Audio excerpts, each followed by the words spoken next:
اللہ تعالیٰ نے قرآن کریم میں اپنی نعمتوں کے تعلق سے ارشاد فرمایا کہ اگر تم اللہ کی نعمتوں کو شمار کرنا چاہو تو گن نہیں سکتے۔ جو اللہ نے تمہارے پر احسانات کیے ہیں اگر تم انہیں گننا چاہو تو گن نہیں پاؤ گے۔ عموماً عام انسانوں میں اپنے نے دیکھا ہے، بلکہ اب تو ہم جیسے پڑھے لکھے لوگوں میں بھی کمی ہے، پریشانی آتی ہے تو اللہ سے شکایت کرنے لگ جاتا ہے، اللہ پاک کتنی دعا کر رہا ہوں لیکن میرا کام نہیں ہو رہا۔ لیکن اگر اللہ کی طرف سے جواب آ جائے کہ آپ بھی تو 3 سال سے نماز نہیں پڑھ رہے، تم میری بارگاہ کی 5 مرتبہ نافرمانی کرو اور میں 12-13 سال میں کوئی ایک موت تمہارے گھر میں ڈالتا ہوں، اس پر تم بڑی شکایت کر رہے ہو، تم میرے ساتھ کیا کر رہے ہو؟ تو بندے کے پاس تو کوئی جواب ہے نہیں۔ وَإِن تَعُدُّوا نِعْمَتَ اللَّهِ، اگر تم نعمتوں کو شمار کرنا چاہو نا تو گن نہیں سکتے۔ میں نے جمعہ میں ایک واقعہ بیان کیا تھا، ایک بادشاہ کے سامنے یہ بات آئی، ہارون رشید بادشاہ یا ایسا کوئی بادشاہ تھا، تو یہ بات آئی کہ بھئی اللہ کی نعمت گن نہیں سکتا کوئی۔ اس نے بیان کرنے والے مولانا صاحب سے کہا، حضرت ایسے کیسے؟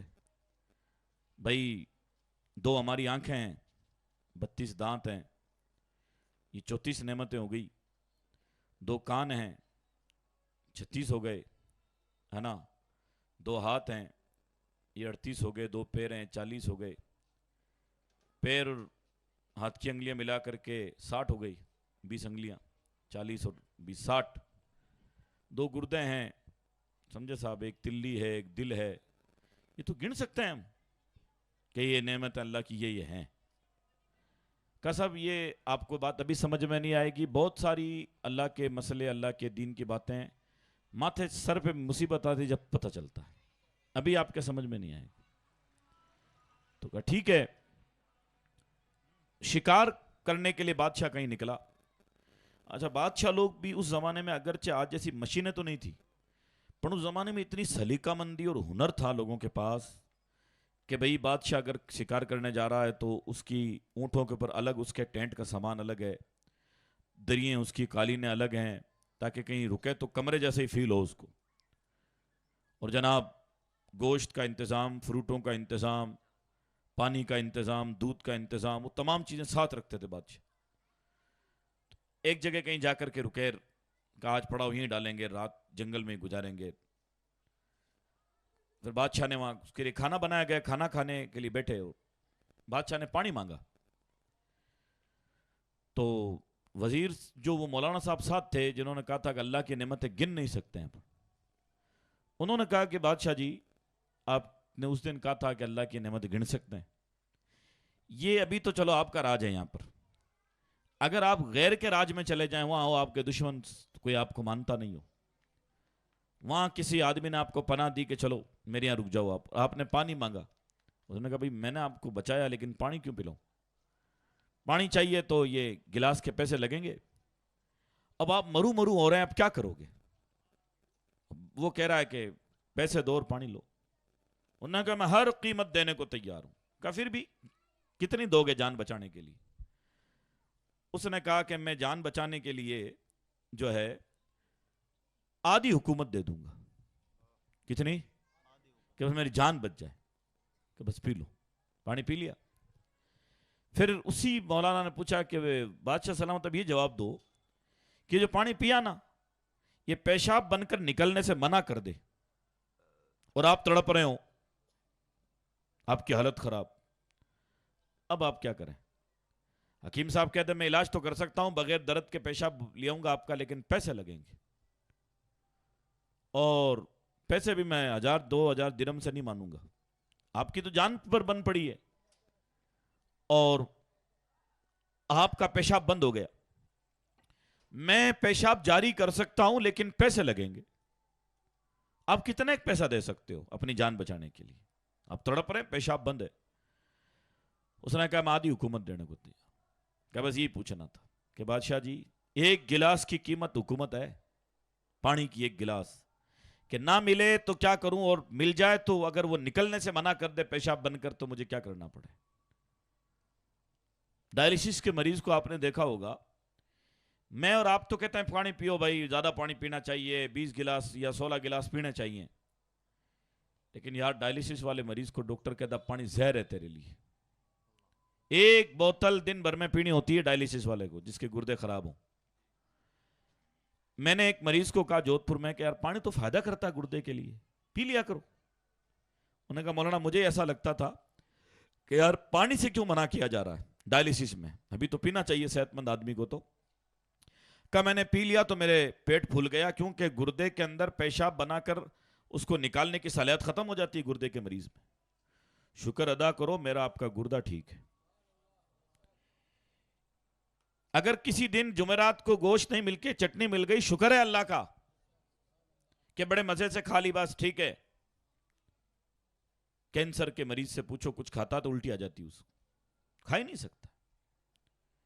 اگر ہمارے یہاں پر کولر نہیں صرف پنکھا اور اپنا گھر ہے, اپنی چار دیواری, اور کھچڑی اور ہری چٹنی مل گئی جمعرات کو, اس سے گزارا کر لیا. بچے کچھ کہہ دیں کہ پاپا بڑے باپ کا تو گوشت پاک کے اور تھا لاؤ ہی کو نہیں, تو کہا بیٹا وہ جو ناگور چوکی ادھر رینی روڈ کے اوپر جو کھانا بدوش رہ رہا ہے نا, ترپال اور مینے تان کر کے, ان کی حالت دیکھو. حضور نے فرمایا اگر تم دنیا میں خوش رہنا چاہتے ہو نا تو اپنے سے نیچے لوگوں کو دیکھو, غریبوں کو, اور نہیں تو آپ تو پریشان رہو گے. اللہ کولر ہے کہ تو ایسی ہے, میں کہ کولر ہے ایسی آ جائے گی کہ ایسی ہے اپن کہیں کرا اوپر ماڑا مت گونی, میں کہ تو اوپر ماڑا بھی ہے, اوپر ماڑے میں آ جائے گا اپن کار گونی, کار آ جائے گی تو کھٹالا کمپنی ہے, بینک تو پی ڈبلو ڈی ہے آج کل وہ چلے نہیں من تو نام ہی گونیا پی ڈبلو ڈی کا کہیں موٹر کار نے بی ڈبلو ڈی کا کی کیا شاید ڈی ایم ڈبلو, تو بندہ یوں پریشان ہی رہے گا. ڈی ایم ڈبلو تو کہ یار وہ کہیں نام ہے انیل امبانی کی تو حجاج ہے. تو دنیا ہے یہ آپ کو چین سے نہیں رہنے دے گی. اگر دنیا میں کوئی سکون چاہے تو اپنے چھوٹوں کو دیکھ کہ اللہ تعالیٰ شکر ہے کولر ہے میرے پاس, اس فلانے کے پاس تو کولر بھی نہیں. شیخ سعدی رحمۃ اللہ علیہ فرماتے ہیں ایک دن ایسا ہوا کہ میں جمعہ پڑھنے گیا تو وہ میں نکلا جمعہ پڑھ کے, کسی نے جوتے چرا لی, اور میں نے کہا یار جوتے چرا لی. اتنے میں نے دور دیکھا کہ ایک ٹانگ پر کھڑا ہوا ایک فقیر بھیک مانگ رہا تھا. میں کہا اللہ تیرا شکر ہے میرے پیر تو سلامت ہے, تیرا شکر ادا کرتا ہوں. اور اسی دوران شیخ سعدی نے لکھا کہ مرغی کو دیکھیے جو ہی پانی پیتے تو اوپر دیکھتی ہے, مرغا مرغی پانی پیتے ایک دم پاچھ اوپر دیکھتے ہیں, کہ وہ ہر گھونٹ پر اللہ کا شکر ادا کرتی. ہم اس کی نعمتیں کھاتے ہیں, ناشتے میں صاحب گھی میں تلے ہوئے پراٹھے ہوتے ہیں اور 50 روپے کلو کی دودھ کی چائے ہوتی ہے, لیکن کوئی اللہ کا شکر نہیں. کھایا کچھ کمی آئی تو عورتوں کو گالیاں دے دی, مجھے بھی گونیا اور یان کر دیو, یوں کر کے ہم چلے جاتے ہیں. دن بھر کماتے ہیں, اللہ 700 روپے دیتا ہے, اور شام کو کوئی نماز ہے کوئی روزہ ہے کچھ. پھر ہمیں امید ہے کہ نہیں اللہ میرے کام کرے. میں نے شاید آپ کو 2 دن پہلے واقعہ بتایا, ایک جنا آیا تھا ہمارے پاس کوئی مریض, انہوں نے کہا کہ صاحب 2 سال سے بیمار ہوں میں, میرے ابھی خرچہ ابا جی چلا رہے ہیں, میں تو کمانے بھی نہیں جا پا رہا ہوں. اتنے مغرب کی اذان ہوئی شاہ جی, میں نے کہا نماز پڑھ لوں. کیا ہے؟ ارے میں کہا نماز پڑھ بھائی. کہ میں کہا تو اور کون پڑھی, اور کون پڑھی, آپ ہی پڑھنا مسلمان.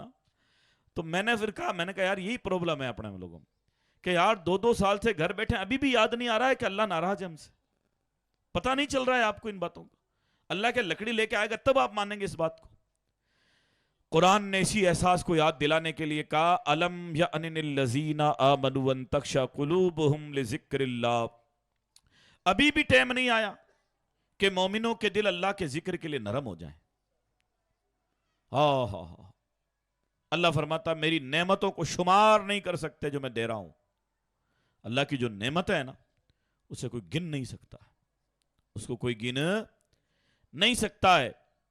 ہم پیشاب بھی کرنے جاتے ہیں نا, پیشاب سے نکلتے ہیں نا ٹوائلٹ سے, تو دعا ہے غفرانک, اے اللہ تیرا کرم ہے کہ تو نے مجھے بہت بڑی مصیبت سے بچا لیا, میں تیری بارگاہ میں استغفار پیش کرتا ہوں, تو نے مجھے بچایا ہے. ٹوائلٹ باتھ روم میں جنات ہوتے ہیں. کیا ہوتے ہیں؟ اس لیے حکم ہے ننگے سر نہیں جانا چاہیے, بالوں پر زیادہ حملہ کرتے ہیں وہ لوگ, خاص کر جن کے بال اچھے ہوں. کہتے ہیں مول صاحب بال جھڑ رہے ہیں, سب جناتوں کے معاملات ہوتے ہیں. جناتوں کی نظر لگ جاتی ہے اور وہ حملہ بھی کرتے ہیں. جب ماں کی نظر بچے پہ لگ جاتی ہے تو وہ جن ہے نا, اس لیے ہمارے نبی کی اس زمانے کی سنتیں ہیں کہ سر ڈھک کر کے جاؤ سر. اور آج ہاسپٹلوں میں آپ دیکھیں وہ پورا کیپ لگا کے دیتے ہیں. دین آئے گا آپ لے لیں ورنہ وہ تو ہاسپٹل میں چلا جائے گا. آپ لیں ورنہ وہ غیروں میں چلا جائے گا. دین لے لو. عموماً ہمارے یہاں ایسا ہوتا ہے کہ ٹوپی اتار کے جاتے ہیں.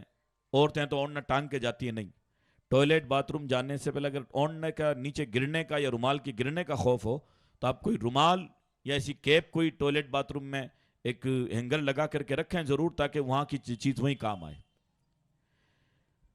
جب ہم پیشاب کرنے بیٹھتے ہیں تو پیشاب کے مقام, پیشاب کے اندر چونکہ تیزاب ہوتا ہے, وہ آپ کے پیشاب کی جگہ کو کاٹ سکتا ہے, لیکن اللہ تعالیٰ کرم یہ فرماتا ہے کہ پیشاب آنے سے پہلے ٹھنڈا پردارت اس میں جاری کر دیتا ہے. اس کے کرم جو ہے نا وہ اپنے کو پتہ ہی نہیں ہے. ہم نے تو 2-4 چیزیں دیکھی ہیں, روٹی باجی پانی, لیکن کچھ تو کرم ہمیں نظر ہی نہیں آتے جو اس کے کرم ہمارے اوپر. اچھا, اللہ کا نظام دیکھو شاہ جی, سسٹم کتنا اچھا اللہ کا. جو نعمت جتنی ضروری ہے نا وہ اتنی کرنے کی اللہ تعالیٰ. جو نعمت, جو اللہ کا احسان جتنا ضروری ہے ہمارے لیے وہ اتنا ہی قریب ہے. نمبر 1, سانس. سانس ہر وقت لینی ضروری ہے, تو ہماری ناک کے پاس سے سمندر گزار دیا. ہر ٹائم ہوا چل رہی ہے اور ہم سانس لیں, آکسیجن جو ہے اپنی ناک کے پاس سے گزرتا. پھر ضروری ہے پانی, تو مٹکی میں رکھا ہوا ہے کہ جا کے پی سکتے ہیں, مریں گے نہیں, پی لیں گے. تھوڑا دور بھی ہے تب بھی لے آئیں گے. پھر ہے روٹی, وہ بازار میں رکھی, بازار وہاں سے اناج لائے, پسائے اور گھر میں پکائے. اتنی دیر تک بندہ بھوک برداشت کر سکتا ہے کہ نہیں. جسم چھپانے کے لیے کپڑا, تو اس کا انتظام ایسا کیا کہ ایک کپڑا کم سے کم 2-3 سال تک چل سکتا ہے بندہ چلائے. جو نعمت جتنی ضروری ہے اس کو اتنا ہی قریب کے حساب سے رکھا. تو اللہ کی جو نعمت ہے نا اس کی ٹائمنگ, اس کے معاملات اتنے بہتر ہیں. اللہ تعالیٰ نے ارشاد فرمایا وَجَعَلْنَا اللَّيْلَ لِبَاسًا, میں نے رات بنائی تمہاری پردہ پوشی کے لیے, تمہارے پردہ پوشی کے لیے رات بنائی کہ تم اپنے حلال جائز تمناؤں کو پورا بھی کر لو اور کوئی شرم و حیا کا مسئلہ بھی نہ رہے. وَجَعَلْنَا النَّهَارَ مَعَاشًا, دن بنائے تمہارے کمانے کے لیے, دن بھر آپ معیشت اختیار کرو, اور رات کو اپنے پردہ پوشی والا کام کرو. تو بھائی اللہ کے جو کرم اور احسانات ہیں نا انہیں کوئی گن نہیں سکتا. میں اکثر میرے شاگردوں کو کہتا ہوں آپ دعا کرو اس ربیع الاول کے بعد ہم اور آپ ایک شیڈول بنائیں کہ ہم نے ربیع الاول سے کیا سیکھا, حضور کی آمد سے کیا لیا. بھائی حضور مکے میں آئے تو لوگوں نے تو اتنا دین لیا کہ صحابہ بن گئے. پہلے وہ کافر تھے نا وہ لوگ, لیکن صحابی بنے نا. لیکن اللہ کا فضل ہے کہ ہم لوگ بھی یہ عقل لیں کہ ربیع الاول کے بعد میں اپنی فکر امت پر بھی کام کروں گا. جو ہمارے لیے فکر امت کا مشن ہم نے بنایا ہے کہ اپنے میڑتا کے چوکڑے کو حفاظت کیسے کی جائے اپنے بھائیوں کی. ہر بات چونکہ مائک پہ نہیں ہوتی ہے تو وہ گھر پہنچ کر انشاءاللہ آپ کو بتائیں گے, لیکن یہ ہے کہ ہمیں فکر امت مشن کے لیے بھی کرنا ہے کام. ساتھ میں اگر شاہ جی آپ کو اللہ کا شکر گزار بندہ بننا ہے, کیسا بندہ, شکر گزار کے جو چٹنی میں بھی شکر کر لے, ربیع الاول پہ نیا جوڑا نہیں سلا اس پر بھی صبر کر لے, عید پر نیا جوڑا نہیں اس پر بھی صبر کر لے. ایسا بندہ اگر بننا ہے تو آپ کو شاہ صاحب 3 کام کرنے پڑیں گے. کتنے؟ نمبر 1, گناہ سے بچنا ضروری ہے. بھئی اگر آپ گناہ کے کام کر رہے ہیں اور آپ یوں سفید بگلا بنے تو کوئی مقصد نہیں ہے. اعمال تو کالے, کپڑے سفید, پھر کیا فائدہ ہے نا. قرآن کی ایک آیت ہے قَدْ أَفْلَحَ مَنْ زَكَّاهَا, وہ کامیاب ہوا جو اندر سے صاف ہوا. وَقَدْ خَابَ مَنْ دَسَّاهَا, اور وہ خائب و خاسر ہو گیا, ٹوٹے میں پڑ گیا جو اندر سے گندا ہوا. اندر کی صفائی ہوگی قبرستان سے. کس سے؟ کم سے کم جمعرات کو ایک دن ٹائم نکالو اور قبرستان جاؤ. ہمارے یہاں پر ایک ماحول ہے کہ رات نہیں جانو, حالانکہ رات کو جانا سنت ہے. رات کو جانا سنت ہے, قبرستان رات کو جانا. اپنی ماں بہنیں نہیں جانتی, بچوں کو منع ہے رات پڑے مت جائی جائے, رات پڑے نہیں جانو. رات پڑے قبرستان جانا حضور کی سنت ہے. اس دنیا کی لذتیں اور ان گھبراہٹ سے بچنا ہے نا.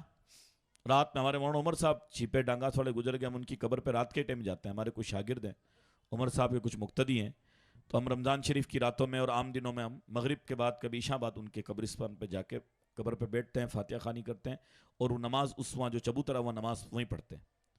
اچھا لگتا ہے، اور آپ کو دنیا کا جو یہ مصیبت آپ کی آدھی ہلکی ہو جائے گی. اوئی مارو اوئی تارو کی گونی مانگو او ہے، وہاں ابھی سے من لگاؤ. اپن تو وہ ڈرتے ہیں. میں نے دیکھا کئی ایسے ہیں عمر دراز میڑتا میں، ایک تو شخص گزر گیا، وہ قبرستان نہیں جاتا تھا کسی کے لئے کیونکہ من ڈر لگ گئے. ان پر افسوس ہوتا ہے کہ اللہ کا بندہ قیامت تک وہیں رہنا ہے. وہاں دل لگاؤ یار، وہاں ڈرنے سے تھوڑی کام چلے گا. نمبر 2، یہ تو ہو گئی آخرت کے لیے کہ ایک پاٹھ شالہ ہے قبرستان. حضرت عمر فرماتے تھے سیکھنے کے لیے موت کافی ہے. میں آپ کو 1000 تقریریں کروں آپ کے سمجھ، لیکن موت بس بندہ سائلنٹ کہاں ہے، مرنا تو ہے. موت آپ کو سمجھا سکتی ہے، میں اتنا نہیں سمجھا سکتا. تو ایک مرتبہ ہفتے میں جمعرات کا دن ٹائم نکالو قبرستان کے لیے. یار مغرب میں اکیلے تو خیر نہیں جا پاتا بندہ، خوف آتا اپنے کسی دوست کو لے جائے، ہے نا. اور تمہارا اصلی دوست وہ جو تمہارے ساتھ قبرستان جائے. دیکھو ہوٹل پر تو کوئی بھی چلنے کو تیار ہے. آپ اعلان کریں چلو ہوٹل میں چلو گے رہے چائے پیو گے، چلا میں ہی چلا، کوئی آ جائے گا. لیکن کو چلو قبرستان چلتے ہیں، عبرت حاصل کرتے ہیں. میں نے ایک حدیث پڑھی، ایک عالم سے سنی تو آنکھوں میں آنسو آ گئے کہ میرے آقا کریم علیہ الصلوۃ والسلام نے ایک دن حضرت ابو ہریرہ کا ہاتھ پکڑا، اپنے صحابی کا. ابو ہریرہ بہت قریبی آدمی تھا حضور کا. ہاتھ پکڑا کہ ابو ہریرہ چل آج تجھے دنیا کی حقیقت دکھاتا ہوں، آج تجھے دنیا کی حقیقت دکھاتا ہوں، چل میرے ساتھ. قبرستان لے کر کے گئے، لے جا کر کے قبریں دکھائی. فرمایا یہ دیکھ، یہ سارے کہتے تو مارو ہے، او مارو ہٹوں لیٹ تک مارو ہے، کہاں ہی ٹانگا توڑ دوں، کوئی ہاتھ لگا لے. یہ یہاں سو رہا ہے، اس سے پوچھ تیرا کہاں ہے. ہاں یار او ہے ماں کو. پھر آپ اکوڑی کے پاس لے کر کے گئے. گندگی دیکھی کہ یہ وہ رزق ہے کہ جس کے لیے لوگ مرتے تھے. اس رزق کا اینڈ یہ ہوتا ہے جس کے لیے لوگ حرام حلال کچھ نہیں دیکھتے. نبی کریم علیہ السلام کی عادت تھی اپنے صحابہ کو سمجھانا، قبرستان لے جا کے دکھاتے کہ دیکھو قبروں کو دیکھو. حدیث میں بھی ہے، حدیث کا مفہوم ہے جو میں عرض کر رہا ہوں کہ قبرستان جانا چاہیے. نمبر 2، اگر آپ کو اپنا شکر ادا کرنے کا مزاج پیدا کرنا ہے تو بھائی ہاسپٹل کا دورہ کرو. ہر ہفتہ نہیں تو 15 دن میں ایک مرتبہ ضرور، 15 دن میں ایک مرتبہ ضرور. اور جا کر کے خاص کر جو کینسر کے مریض ہیں یا جو جلے ہوئے ہیں نا، ان کے وارڈ میں جاؤ. آپ کہیں گے اللہ تیرا شکر ہے میں ٹھیک ٹھاک ہوں، گوڑے دکھتے ہیں کوئی بات نہیں، تیرا ہی تو دیے ہوئے ہیں، میں اب تیری کابھی ناشکری نہیں کروں گا. اس بندے کو دیکھو میرے مولا، اس کو تو گوڑے ہی نہیں ہے، وہ جلا ہوا ہے. جلا ہوا وائٹ ہم نے جودھ پور میں دیکھا تو لوگ چیختے چلاتے ہیں، کپڑا ٹچ ہوتے ہی ان کو درد ہوتا ہے. یہ جلے ہوئے کے معاملات ہوتے ہیں. اور چوتھا، اگر کسی کو یہ گھمنڈ ہو کہ مجھے بہت لوگ جانتے ہیں، بہت میں ایسے ویسے ہوں، اس کو چاہیے جیل کا دورہ ایک مرتبہ کرے. کہاں کا دورہ کرے؟ جیل کا. جیل جا کے دیکھے کہ تمہارے تو آج تھوڑی کھیر سیما نہیں بنی تو آپ کو عجیب لگ گیا. ایک جوان بیٹا اپنے چھوٹے چھوٹے بچوں کو چھوڑ کر جیل میں، ہم ربیع الاول شریف کے موقع پہ 2-3 سال پہلے گئے تھے ایک دن، قیدیوں میں کھانا بانٹے تو دیکھا کوئی مکرانے کا ہے، کوئی ناگور کا ہے، کوئی ادھر کا بھی ہے، کچھ جیل میں ہیں. تو اپن تہوار منا رہے ہیں لیکن وہ اپنے ماں باپ سے دور ہیں، جیل کے اندر بیٹھے. قید خانے میں بیٹھ کر ان کے سامنے آپ دل جوئی کی 2 بات کریں گے، ان کے دل سے دعائیں نکلیں گی. یہ مزاج کفاروں میں ہے. کفار جاتے ہیں، ان کی سنستھائیں جاتی ہیں، اپن جاتے ہی نہیں. اللہ نے اپنے کو پیدا کیا تھا کہ تم دکھی دلوں کو مرم لگاؤ تاکہ وہ دین میں آئیں.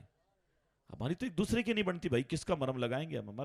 ہمیں تو برداشت نہیں کوئی بندہ گاڑی میں چلے، کہیں گے گاڑی کٹوں آئی تو کہیں ہوئے گی تو کوئی تاری تو لیگ ہونی، کہیں کہ 2 منزل کٹوں لا رہے تو تھانے کہیں دقت آ رہی ہے.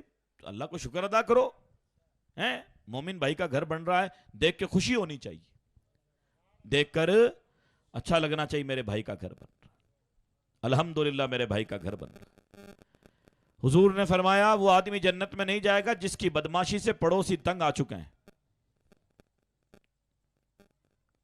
ہمارے یہاں پر دین میں قاعدہ ہے کہ قرآن کی تلاوت بھی سونے والے کے سامنے نہیں کر سکتے. آپ کوئی بندہ ستا ہے نا تو آپ وہ تلاوت نہیں کر سکتے، اس کی نیند خراب ہو جائے گی.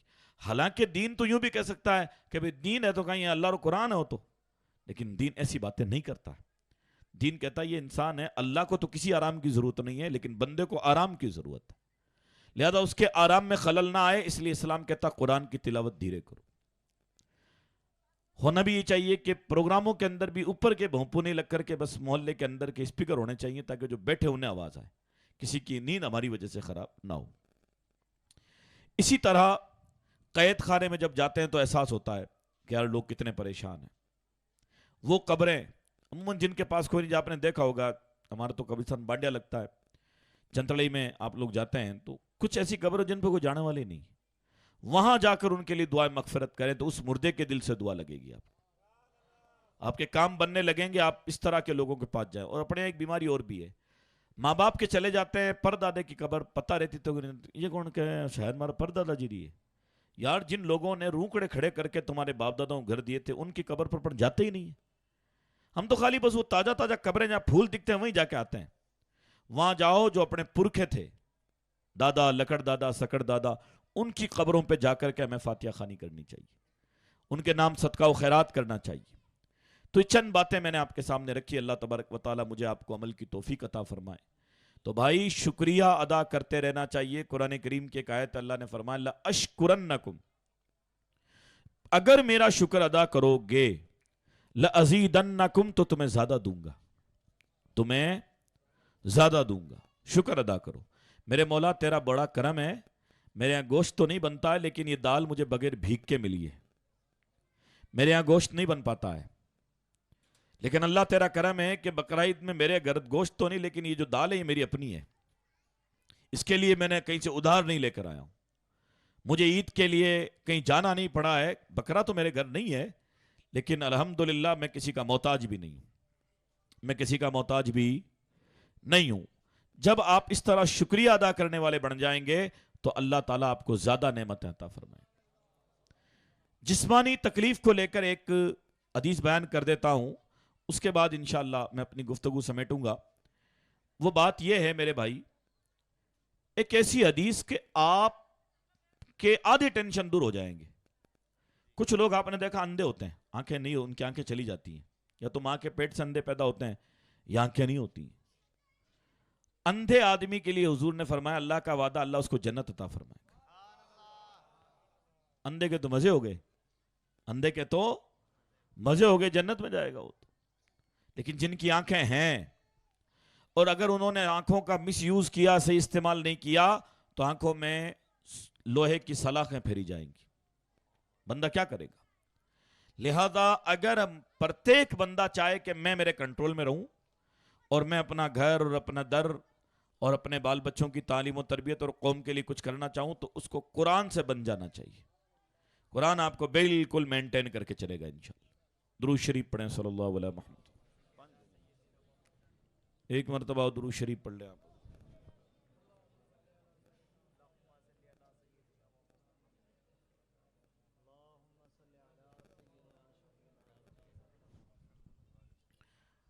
اور ایک چیز کا آپ کبھی امتحان دیں، جو چیز آپ کو ضرورت ہے اور کسی نے اللہ کے نام مانگ لی، کسی کو ضرورت پڑ گئی، ضرورت ہے آپ کو، اس ٹائم دینے کا بڑا عظیم فائدہ ہے۔ دیکھو اپنے روٹیاں پکتی ہیں شام کو، روٹی پکتی، روٹی تو یار سب کے گھر میں پکتی ہے، ایسا نہیں ہے کہ آپ ایک روٹی دے دیں گے تو آپ بھوکے ہو جائیں گے، ایسا ہوتا کچھ بھی نہیں ہے۔ ایک کٹوری سبزی اور 2 روٹی کسی کو دے دیتے ہیں تو بندہ فقیر غریب نہیں ہو جاتا ہے نا؟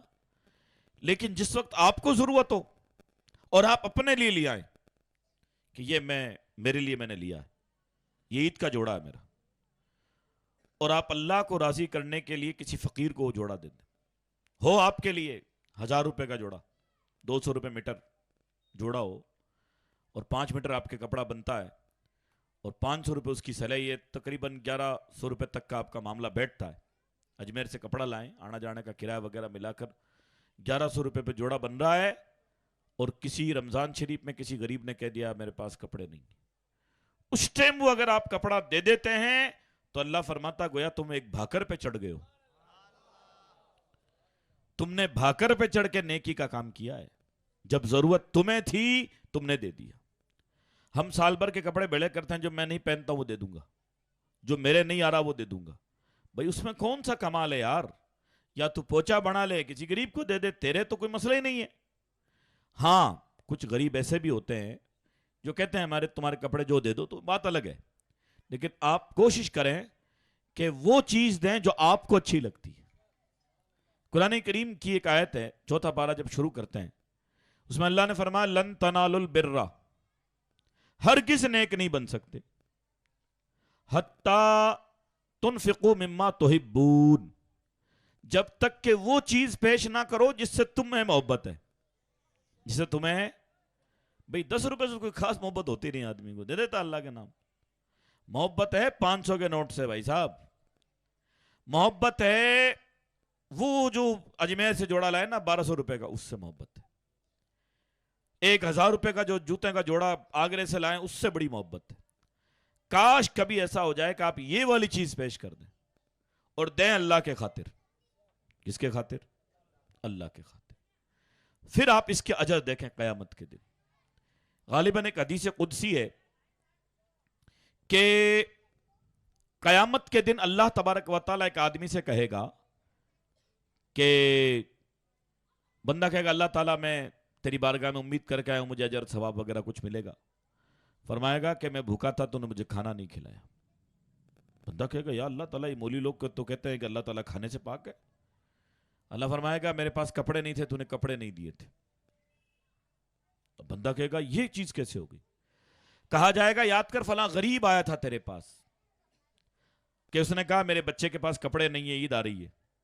ان کا چل چل ہماری ذمہ داری ہے کیا؟ تو نے تاڑ دیا۔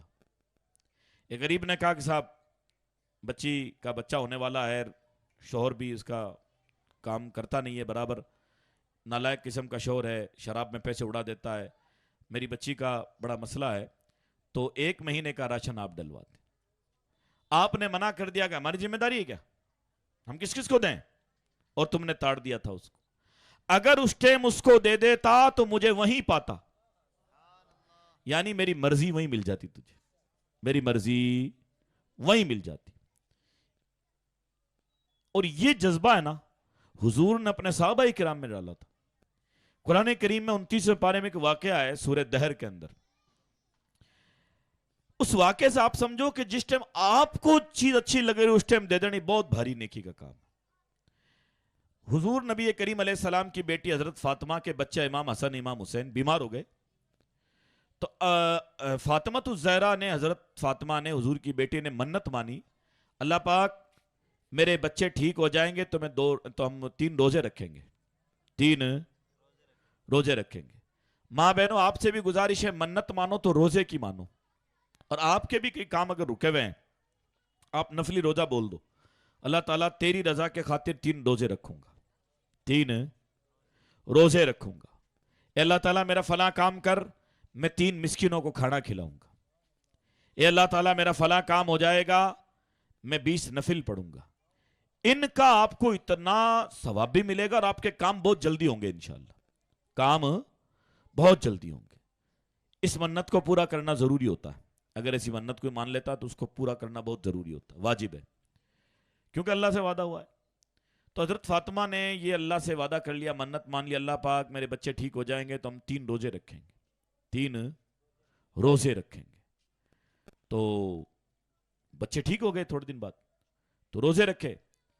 اب روزہ رکھ کر کے افطار کرنے کے لیے کیا کھانا تھا ان کے پاس؟ جو کی روٹی۔ کس کی روٹی؟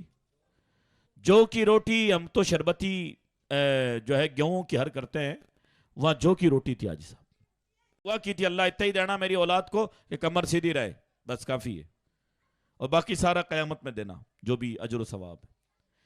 تو حضرت فاطمہ کے گھر میں روزے میں کیا کنڈیشن تھی؟ جو کی روٹی بنائے۔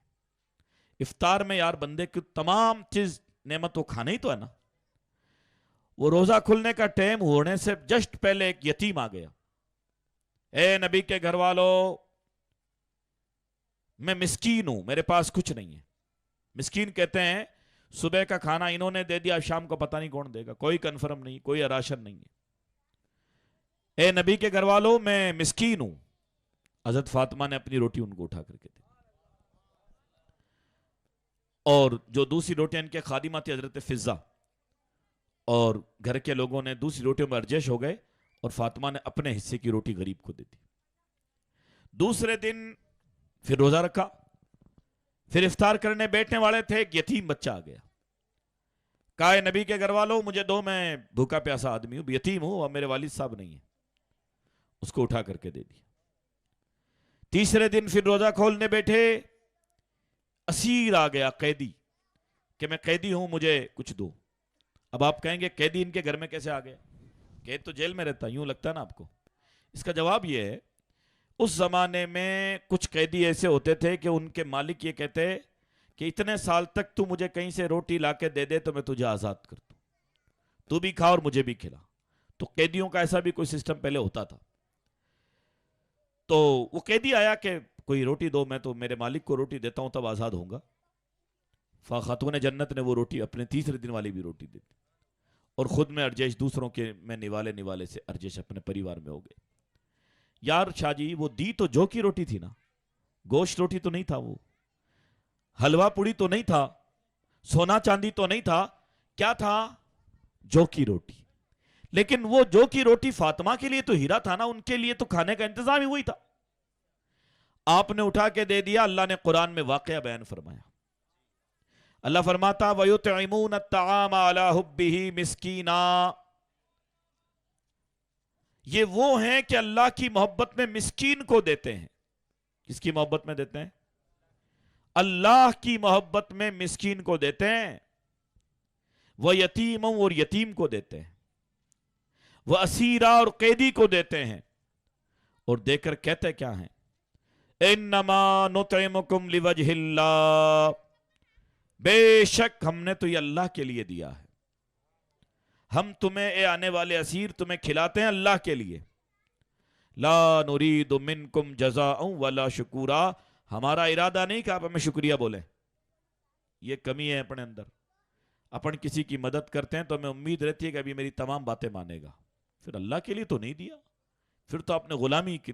آپ نے رات دن دیکھا ہوگا کوئی ایسا مسئلہ ہوتا ہے جیسے کھانا بچ گیا اور کسی غریب کے گھر, ان کے گھر کہ اسے کیا دیں, اسے بلاؤ تو آوی کو نہیں کرتی وہ تو پھر آپ نے تو غلامی کے لیے دے رہے, آپ نے اللہ کے لیے کہاں دیا؟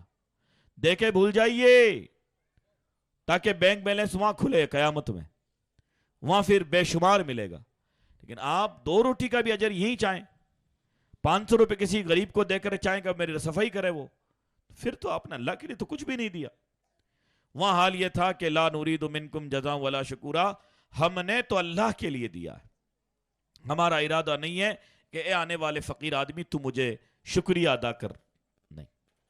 اٹھتے اٹھتے ایک مسئلہ جو میں نے کئی مرتبہ بتایا تو ہے آپ کو, آپ بھول گئے ہوں گے, ایک مسئلہ بتاؤں پھر میرا اپنا وقت پورا ہو جائے گا. لفظ فقیر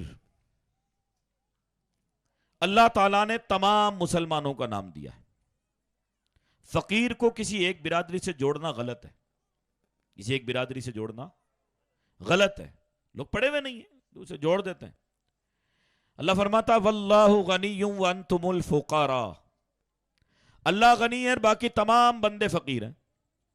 اس حساب سے میں بھی فقیر ہوں, عبد المجید صاحب بھی فقیر ہیں, پارشد صاحب بھی فقیر ہیں, وکیل صاحب بھی فقیر ہیں, پٹھان صاحب بھی فقیر ہیں, قریشی بھی فقیر ہیں, سپاہی بھی فقیر ہیں, عثمانی, فاروقی, صدیقی سب فقیر ہیں. اللہ نے کہا ہے بھائی سب فقیر ہیں, اور ہمیں خوش ہونا چاہیے, اللہ نے ہمیں اپنا فقیر کہا ہے, ہمیں تو ناز ہونا چاہیے کہ میں فقیر ہوں. اس لیے بڑے عالم جب بھی سائن کرتے ہیں تو لکھتے ہیں فقیر قاضی محمد قاسم عثمانی, فقیر اشفاق حسین قبلہ نہیں. تمام علماء فقیر پہلے لکھتے ہیں اپنے نام کے آگے فقیر. اب میں آپ کو بتاؤں, یہ تو اللہ کی طرف سے دیا ہوا ہمارا نام ہے کہ ہم اللہ کے فقیر ہیں. ایک شران بھی فقیر ہوتا ہے آدمی, وہ یہ ہوتا ہے کہ ذات اس کی قریشی ہے, دیش والی ہو, قیام خانی ہو, میر ہو, رنگریز چھپا, نائی کسائی, کچھ بھی ہے. اگر اس کی آمدنی اس کے قرضے سے زیادہ ہے, قرضہ ہے 5 لاکھ روپے اور جناب کی آمد ہے 15,000 روپے, 2 بچے ہیں, 2 بوڑھے ماں باپ ہیں, بیمار شمار, کرایہ کا مکان ہے, تو وہ آدمی ان 15,000 سے تو مشکل سے روٹی کھاتا ہے, وہ قرضے کیا ادا کرے گا؟ لہذا اب وہ آدمی شریعت میں فقیر ہے. شریعت میں وہ اپنی برادری کو پٹھان بتائے, شیخ بتائے, مغل بتائے, کچھ بھی بتاتا رہے, شریعت میں وہ فقیر ہے. شریعت میں وہ زکوٰۃ سے اس کی مدد کی جا سکتی ہے, زکوٰۃ کے پیسے سے اس کی مدد بلکہ کرنی چاہیے. اللہ تبارک و تعالی ہمیں آپ کو شرعی معنی میں جو ہر چیز کا معنی میننگ ہوتی ہے وہ سمجھنے کی توفیق عطا فرمائے. دوران گفتگو شرعاً مجھ سے کہیں غلطی ہوئی تو میں توبہ کرتا ہوں. استغفر اللہ ربی من کل ذنب واتوب الیہ. جلوس کا وقت ابھی تک متعین نہیں ہو پایا ہے. جودھ پور کے اندر 29 کا طے کیا گیا تھا وہاں کے عالموں نے, لیکن وہاں کنفیوز ہو گیا. ہر شہر میں 2 ٹکڑے ہوتے. اب کچھ لوگوں نے کہا ہم کو تو بلایا نہیں میٹنگ میں, وہاں وہی مسئلہ چل رہا تھا. آج پھر وہاں جودھ پور کی عیدگاہ میں آج میٹنگ ہے. تو ہم سوچ رہے ہیں کہ آس پاس کے ماحول کو دیکھتے ہوئے طے وقت بھی کر لیا جائے, ٹائمنگ بھی کر لی جائے, کیونکہ ٹکراؤ کی صورت میں اللہ نہیں کرے کوئی نقصان نہ ہو. اس لیے ہم چاہیں گے کہ سکون اور اطمینان سے ہمارا کام. جب اللہ کے رسول نے اپنا عمرہ 1 سال لیٹ کر دیا تو ہم ان کے تو غلام ہیں. تو ہمارا جلوس بھی اگر 1 دن لیٹ ہوتا تو کوئی قیامت نہیں آتی ہے, تاکہ ٹکراؤ کی صورت پیدا نہ ہو. ابھی اس پر ڈسپیوٹ چل رہا. کل بھی ڈپٹی صاحب کا فون آیا تھا, آج بھی مشورے چل رہے ہیں. تو مجھے تو خیر 12 بجے تک تقریروں میں رہنا پڑے گا. کمیٹی جلوس والے وہ آپ کی کمنٹ میٹنگ کر رہے ہیں. کل دیکھتے ہیں کیا فیصلہ ہوتا ہے, آپ کو اطلاع دے دی جائے گی. اللہ تبارک و تعالی عمل کی توفیق عطا فرمائے. السلام علیکم ورحمۃ اللہ تعالی وبرکاتہ.